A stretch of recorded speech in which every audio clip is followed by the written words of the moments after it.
A mediados del siglo XX, México vivió una era de crecimiento económico continuo que hoy se conoce como el milagro mexicano. Esta tuvo consecuencias muy positivas para la sociedad mexicana porque durante estos años se crearon grandes empresas y obras de infraestructura que impulsaron la economía del país durante las siguientes décadas.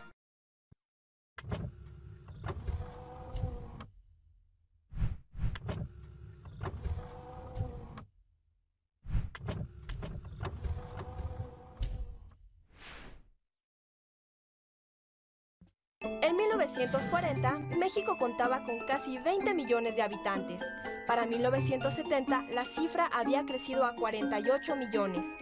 Algunas de las causas de este rápido crecimiento demográfico fueron la mejora en las condiciones alimenticias e higiénicas y un mayor acceso a servicios de salud. Por otra parte, mientras que en 1940 casi el 70% de la población vivía en zonas rurales, para 1960 más del 50% vivía ya en ciudades. Este rápido crecimiento, junto con el paso a una sociedad urbana, representó y sigue representando grandes retos para el país.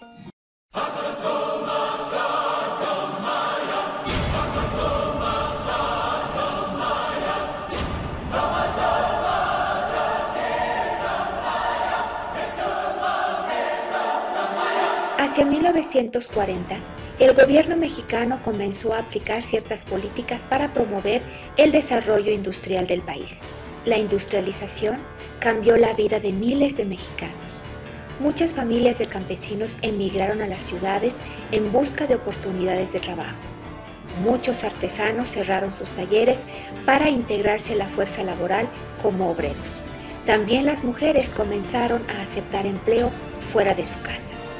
Las ciudades comenzaron a poblarse cada vez más y por ello fue necesario construir vías de comunicación, fabricar medios de transporte terrestre, por ejemplo, ferrocarriles, automóviles, camiones, y edificar clínicas, hospitales, escuelas y posteriormente centros comerciales. Las costumbres de las personas comenzaron a cambiar también a raíz no solo de la industrialización, sino de los avances científicos y tecnológicos. Las clases sociales con mayores recursos comenzaron a adquirir aparatos electrodomésticos que facilitaban o simplificaban las tareas cotidianas.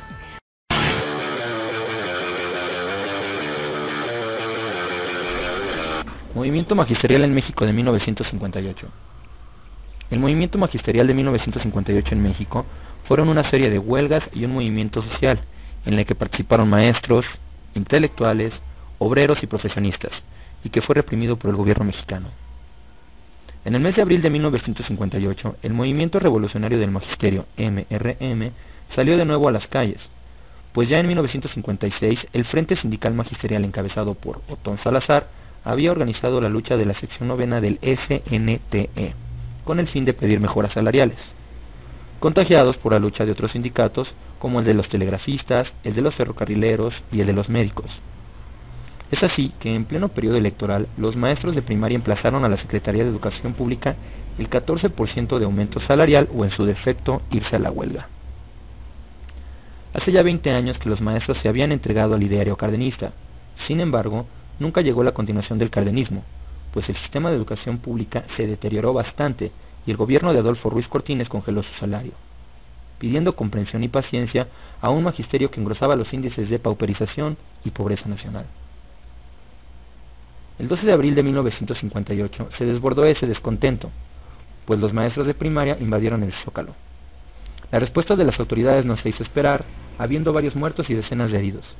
Lejos de resolver el movimiento, la política de intolerancia gubernista le dio un nuevo sesgo. El 19 de abril, el MRM organizó una marcha del Monumento a la Revolución hasta la Plaza de la Constitución, exigiendo, además de su aumento salarial, castigo a las autoridades culpables.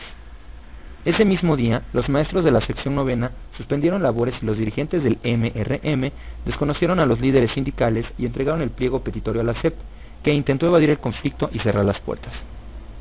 La respuesta de la SEP fue simple: una provocación, ya que decían que la solución magisterial tendría que hacerse por conducto del sindicato, pues no se podían resolver los problemas con movimientos ilegales. A pesar de la evasión de las autoridades, el movimiento magisterial no se desalentó. El 30 de abril, el MRM decidió tomar los patios de las oficinas de la SEP, hasta no ver una solución al conflicto. La ocupación de la SEP por los otonistas fue durante casi un mes. Más de 1.500 maestros realizaron 2 mítines diarios en los patios del edificio de las calles de Argentina y González Obregón. Los maestros, que exigían el cese de la violencia, imponían de facto el derecho de huelga y emplazaban al gobierno en sus propios recintos. La ocupación de la SEP encendió pasiones nada ocultas con la iniciativa privada, que pedía el desalojo por la fuerza. La Canacintra exigía el control de la situación al costo que fuera.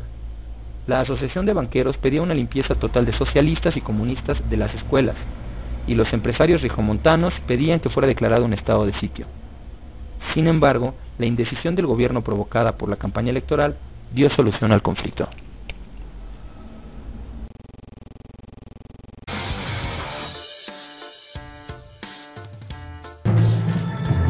Los hechos que nos causan vergüenza deben ser esclarecidos. El olvido oscurece la memoria y entonces el temor invade a la conciencia. Por eso vamos a recordar 3 meses de nuestra historia. México 68.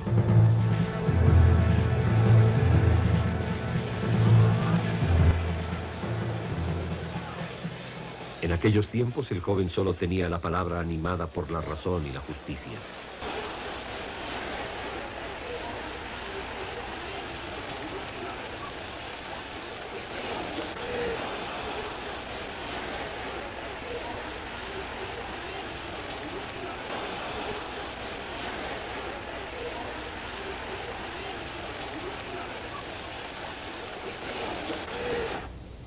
Pero el problema anidaba desde tiempo atrás. El milagro económico aparecido en los 40 llegaba a su fin. La inestabilidad social estaba a la vista. Su síntoma eran los grupos marginados que se asentaban en las grandes ciudades.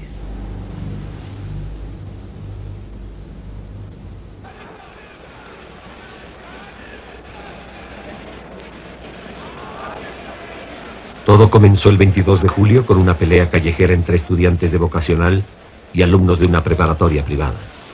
El 23, los granaderos irrumpieron. En lo político, la llamada democracia dirigida y los nuevos cacicazgos ponían freno al ejercicio de los derechos constitucionales de manifestación, petición y expresión. Así sucedió con las huelgas ferrocarrileras en 1959. El movimiento magisterial en 1960, la lucha campesina de Rubén Jaramillo en 1962, las demandas de los médicos en 1965 y la acción estudiantil que pugnaba por abrir las puertas de la universidad a los hijos del pueblo. El uso de la fuerza era la constante, la vida democrática era la excepción. En lo político, la llamada democracia dirigida y los nuevos cacicazgos ponían freno al ejercicio de los derechos constitucionales de manifestación, petición y expresión.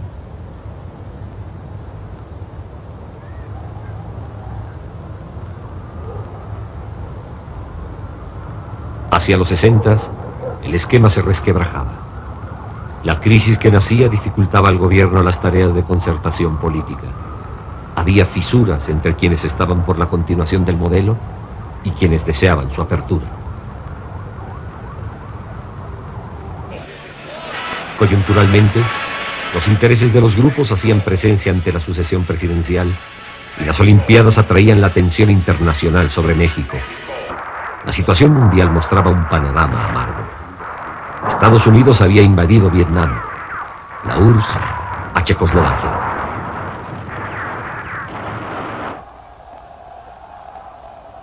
Los sectores sociales sentían que algo no marchaba bien.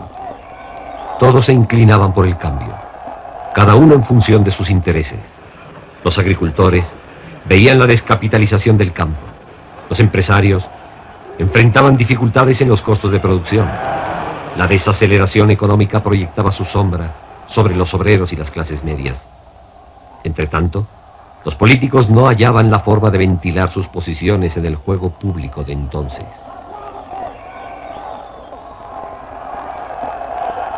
Nadie inventó el conflicto. Nació por la crisis y movilizó a todos los sectores. Pero los estudiantes fueron los únicos que dieron la cara a la encrucijada de la historia. Su acción despertó a la conciencia nacional. No estaban solos. La opinión pública maduró. Diversos grupos de trabajadores, de vecinos y ciudadanos del Distrito Federal se sumaron a la lucha estudiantil. Los gobiernos posteriores debieron reconocer, unas veces abiertamente, otras de manera velada, los errores cometidos en aquellos días. Mucho se ha contado sobre el 68. Mas conviene recordar que una generación nunca comprende cabalmente su presente. Eso se reserva al juicio de la historia. Los hechos que verdaderamente son históricos no se agotan en los sucesos, sean estos terribles o grandiosos. Los efectos se prolongan más allá de las circunstancias donde se gestan, escapan de las manos de los protagonistas y se esconden a la percepción consciente. 25 años después, el velo cae y la verdad se descubre. El 68 es octubre, pero se continúan los cambios que ha provocado en la vida de nuestro país. Su historia pasa a ser historia de México. Sin su memoria, el vacío acecha a nuestro tiempo.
Pasó allí, ¿no? Porque la gente no sabía nada y la gente parecía estar viviendo en otro sitio, en otro país y sin embargo hay una generación que quedó ahí, quedó marcada por esto. Y bueno, nosotros somos como el resultado de esa generación y somos quizá el primer producto de todo eso y de alguna manera nos ha afectado, ¿no? Creo que sí somos directamente los hijos de 68, ¿no? Yo pregunto a estos señores representantes del pueblo si están ahorita en su casa viendo algún programa de televisión. Por ejemplo, en el caso particular de las mujeres, yo creo que fue uno de los primeros movimientos sociales y políticos donde la mujer pudo hacer presente su participación, no solo, digamos, como reproductora de la raza humana, sino que pudo hacer una participación política real y clara y pudo demostrar que los espacios de la sociedad civil son para todo mundo.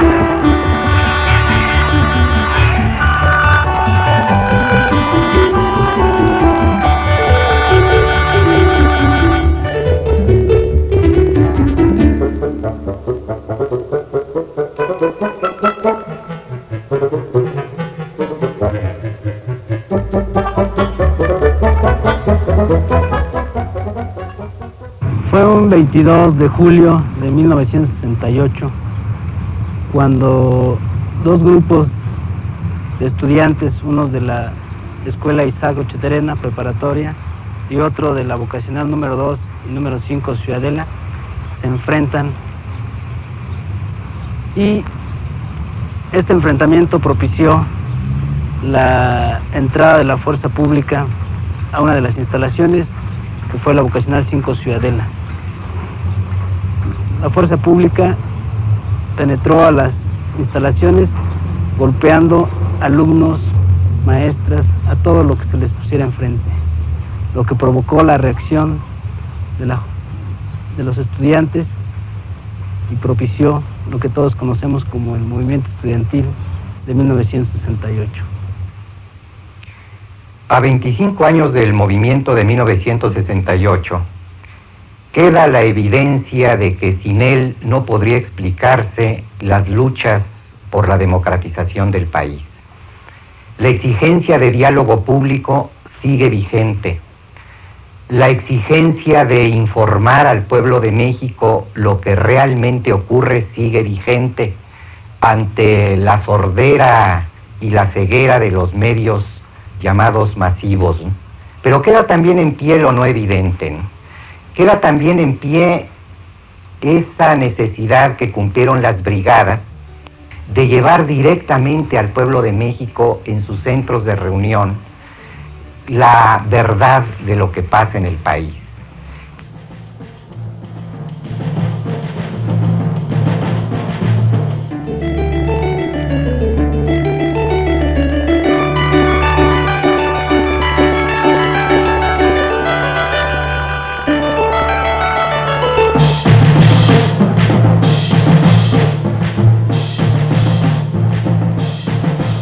El domingo 28 de julio, el general Cueto afirmó que los agitadores crean zozobra para dañar la Olimpiada. La Cámara de Comercio condena los disturbios callejeros. El martes 30, el secretario de Gobernación, el regente del Departamento del Distrito Federal y el Procurador General de la República declaran que se actuó de acuerdo con la ley. Se agotaron todos los recursos para solucionar el problema por la vía normal. Fueron agitadores comunistas los que iniciaron el conflicto.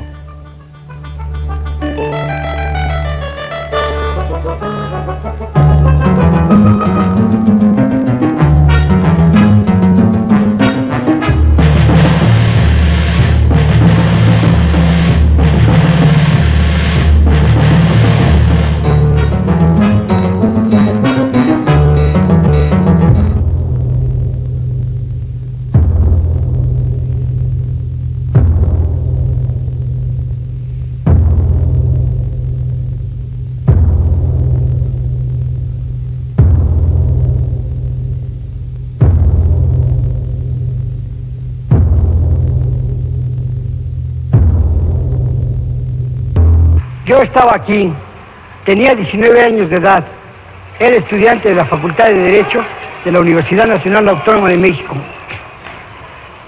Nos encontrábamos en la Ciudadela cuando nos dijeron que los compañeros de la preparatoria tenían enfrentamiento contra los granaderos.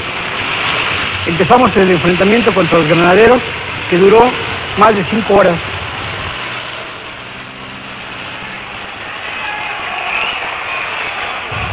Y nunca pensamos que se fueran a meter a la universidad. No considerábamos que fueran a violar la autonomía universitaria. Nos pusimos a colocarnos todos en la puerta. Habíamos alrededor de 15 o 20 alumnos en este lugar. Cuando sentimos un gran estruendo en la puerta, que no supimos qué es lo que era, que nos levantó y casi nos tiró al suelo. Fue feroz el combate. Los hicimos retroceder varias veces. Teníamos como armas piedras, palos y nuestra gran voluntad para luchar contra ellos. En cambio, nos veíamos afectados por su gran poderío de armas que utilizaron en contra de nosotros que nos encontrábamos inermes. Pero sobre todo, estábamos luchando con nuestra vida por defender la autonomía universitaria.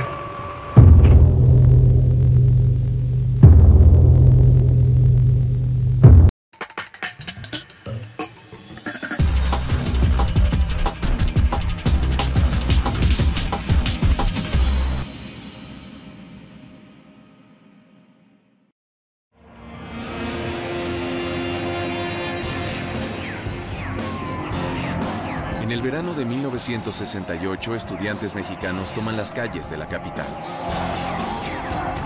Todos estábamos hasta la madre del señor presidente. Estábamos en una olla de vapor que pronto estallaría.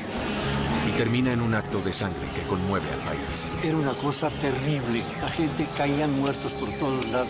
Era una sinfonía ahí de llanto, gritos, horror. A quienes lo comparan con la matanza de Tiananmen. Jamás se los perdono, jamás. 4 décadas después, muchas interrogantes siguen sin respuesta. ¿De dónde salieron esos francotiradores? ¿Quién los armó?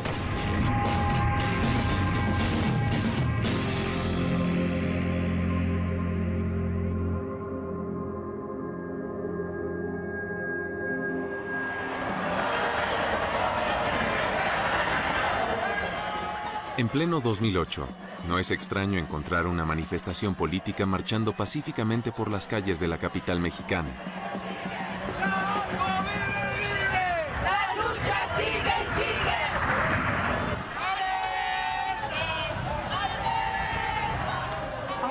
La policía mantiene distancia, sin interferir en el derecho ciudadano a manifestarse públicamente.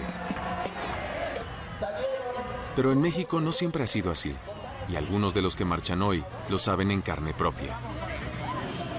El profesor universitario Fausto Trejo y la ex líder estudiantil Mirtocleia González recuerdan los tiempos cuando las fuerzas del orden no se limitaban a mirar de lejos. Un compañero. Y si los helicópteros sobrevolando inquietan a Fausto Trejo, no es para menos. Hace 40 años, protestas como esta estremecieron a la nación y provocaron uno de los episodios más sangrientos de la historia mexicana. En el verano de 1968, los jóvenes de México se unen a un movimiento estudiantil mundial que pide una revolución a gritos. Soñábamos, creo, en ese momento con que hubiera una gran rebelión juvenil que acabara con el autoritarismo. Porque en este país todo lo que no estaba prohibido era obligatorio. Había que retar a lo prohibido y eso suponía desde cómo te vestías, qué bailabas, qué tomabas, qué hacías con tu novia o qué te hacía tu novia. Vamos, todo formaba parte de una etapa nueva. Igual que en Europa y Estados Unidos, los estudiantes mexicanos viven la liberación sexual a pleno. Era la primera vez que muchas compañeras, mujeres que estudiaban, estaban también en la calle. Veníamos de una sociedad muy tradicionalista. Pues en aquel entonces pues estábamos educados muy rígidos, tanto en nuestras casas como en las escuelas. Lo que decían los padres o lo que decían los maestros era eso lo que se tenía que hacer. Bueno, yo estudiaba en la Facultad de Derecho, en la universidad, y venía yo de provincia. Vivía en un pensionado para señoritas. Ahora ver a nuestras compañeras de los grupos de escuela en las calles también con nosotros era una cosa muy importante, era una cosa no vista antes. Vivíamos el periodo de la Guerra Fría. Simpatizábamos con la Revolución Cubana. Sabíamos de los movimientos que existían a nivel latinoamericano. Los estudiantes se enteraban desde luego del mayo del 68 en París. Estaban expuestos a visiones alternativas de su mundo. La creencia que teníamos los jóvenes en aquella época era que teníamos la capacidad de ser libres y de vivir una vida sin la interferencia del señor presidente, de la iglesia y de nuestros papás. Y las universidades eran de los pocos espacios que había en el país para respirar, para poder decir las cosas como las pensábamos, como las creíamos y como las queríamos. Por 39 años, México vive bajo el puño del Partido Revolucionario Institucional, el PRI. Bueno, este era un país gobernado por un solo partido, en el que la libertad de expresión estaba severamente limitada. El gobierno controlaba todo, absolutamente todo. La chispa que desata la confrontación directa con el gobierno no surge de las universidades, sino de las escuelas preparatorias. No eran enfrentamientos de tipo político, fue sencillamente un choque ahí de grupos de jóvenes. Empieza con un pleito entre estudiantes por un juego y la policía pretende contener golpeando a los estudiantes en sus propias escuelas. El 26 de julio, cientos de estudiantes se vuelcan a las calles a protestar contra la represión. La represión policíaca fue de tal magnitud que convirtió ese problema juvenil intrascendente en un problema político de los más serios por los que ha vivido el país. Los disturbios estudiantiles explotan en el peor momento posible para el gobierno, a escasos meses de un evento histórico para la nación mexicana. En el 68 México iba a tener las primeras Olimpiadas en su historia. Las Olimpiadas eran el momento en que México iba a mostrarle al mundo que un país subdesarrollado podía llevar a cabo una buena Olimpiada. Para el presidente de la República era un momento en el cual él, su gobierno y México iban a estar en la vitrina de la atención mundial. Estaba orgullosísimo de su capacidad de administración, de organización, y unos estudiantes la iban a poner en duda. El secretario de Gobernación, Luis Echeverría Álvarez, encabeza un comité de seguridad para controlar la situación. Y el régimen crea un escuadrón militar especial llamado el Batallón Olimpia. El Batallón Olimpia era una unidad mixta del ejército para los Juegos Olímpicos, por eso se le llamaba Olimpia, para garantizar la seguridad en los Juegos Olímpicos. Y bueno, después se distorsiona, ¿no? Ese Batallón Olimpia, que después se transforma en un grupo de choque para mantener la protesta social y atacar el movimiento estudiantil. La represión del gobierno no se hace esperar. La ciudad de repente es un escenario de confrontaciones violentas con camiones incendiados y un descontrol absoluto. Entonces, a medida que se reprimía, en lugar de que nos frenáramos, pues nos daba mucho coraje, nos rebelábamos y pues se comenzó a armar un movimiento muchísimo más fuerte. Ya no eran solo los estudiantes, sino profesores, padres, madres, gente del pueblo. Lo que al inicio surge como una protesta espontánea, se convierte en un movimiento de resistencia organizado. Ese verano, miles de personas marchan contra el régimen autoritario del PRI. El gobierno reprime las manifestaciones, en ocasiones hasta con tanques. El presidente de la República sintió que su autoridad estaba siendo amenazada y empezó a resentir que en público los estudiantes le gritaran fascista, represor, y que insultaban al presidente. Pues fue como una bocanada de aire fresco, porque todos estábamos hasta la madre del señor presidente. El presidente Díaz Ordaz para nosotros representaba lo más absurdo, lo más negativo, lo más obsoleto de una figura presidencial. Era un hombre muy, muy feo, con una gran dentadura, y le gritaban chango hocicón. En las marchas que se daban y que llegaban al Zócalo, mucha gente, en forma espontánea, lo que gritaba, sal al balcón hocicón, ¿verdad? Porque queríamos dialogar. Se quería una negociación pública con el presidente de la República. ¿Con quiénes? Con los estudiantes, que no era la iglesia, no era el gran capital, no era el ejército, eran quienes. Así que el presidente obviamente no podía aceptar eso. Hemos sido tolerantes hasta excesos criticados, pero todo tiene un límite. Y no podemos permitir ya que se siga quebrantando irremisiblemente el orden jurídico como a los ojos de todo mundo ha venido sucediendo. El presidente Díaz Ordaz lanzó una serie de amenazas brutales en contra del movimiento. Lo que hace es recurrir de inmediato a la ocupación de la ciudad universitaria. El presidente ordena la detención de los líderes estudiantiles. Optaron por ocupar el campus de la ciudad universitaria en la idea de que de ese modo acabarían con el movimiento. Yo estaba en la facultad y comencé a oír muchísimo ruido y es impresionante oír las botas de los militares cómo avanzan. Y hubo grandes batallas que se enfrentaron a balazos. Arrestan a más de 800 jóvenes. pero las principales figuras del movimiento logran escapar. A pocas semanas de los Juegos Olímpicos, el Distrito Federal parece estar bajo ley marcial. Estábamos en una olla de vapor que pronto estallaría. Los líderes estudiantiles convocan a un mitin el 2 de octubre para responder a la crisis. El lugar, la Plaza de las Tres Culturas en el barrio central de Tlatelolco.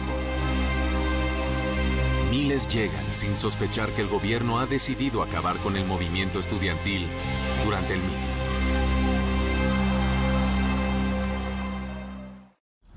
La Plaza de las Tres Culturas fue construida sobre las ruinas de la antigua ciudad azteca de Tlatelolco. Frente al sitio arqueológico está la iglesia colonial de Santiago. Detrás, una torre moderna ocupada por la Cancillería mexicana. El edificio Chihuahua cierra la plaza hacia el este. Es el lugar perfecto para una emboscada. La Plaza de las Tres Culturas es un lugar, es un anfiteatro natural. Está rodeado de edificios muy altos que ven a una gran plaza.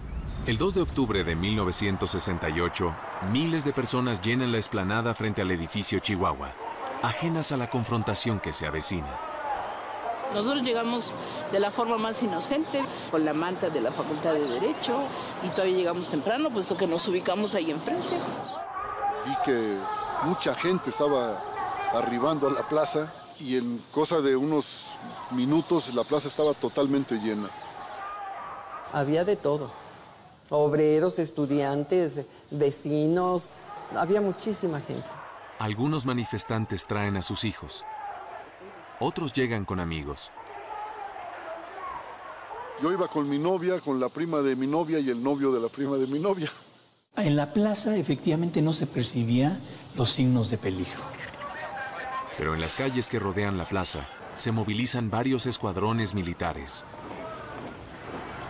Todo lo que nos llegaba, porque nos llegaban compañeros, el ejército está moviendo.